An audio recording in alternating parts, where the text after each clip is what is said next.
আমরা দুটো বিশ্বযুদ্ধ দেখেছি, 100-র উপর যুদ্ধ দেখেছি, এখনো পৃথিবীর বেশ কিছু এরিয়াতে যুদ্ধ চলে যাচ্ছে।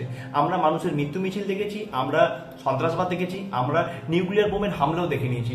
এই সবের মূল কারণ কি? এই সবের মূল কারণ হচ্ছে ইন্টারন্যাশনাল পলিটিক্স, প্যাট্রিয়ার্কাল বা পুরুষতান্ত্রিক ব্যবস্থা। কিরকম?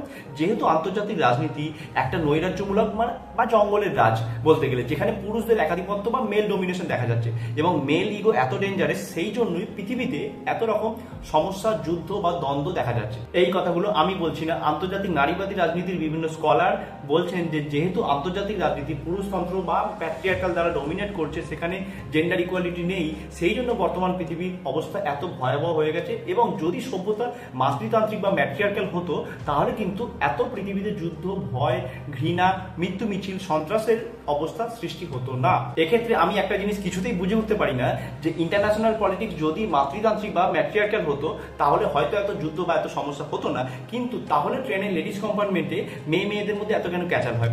বিয়ের আগে ভাইরা দিব্যি মিলেমিশে ছিল, কিন্তু বিয়ের পর ভাইদের মধ্যে সম্পত্তিগত বিবাদ নিয়ে এত কেন ক্যাচাল হয়? এ প্রসঙ্গে তোমাদের কি মনে হয়? আন্তর্জাতিক রাজনীতি যদি মাতৃতান্ত্রিক হতো, তাহলে যুদ্ধ, বিশ্বযুদ্ধ, পারমাণবিক বোমা, মেল ইগো অ্যাভয়েড করা যেত এবং দুনিয়া ভালোবাসার চাদরে মুড়ে ফেলা যেত?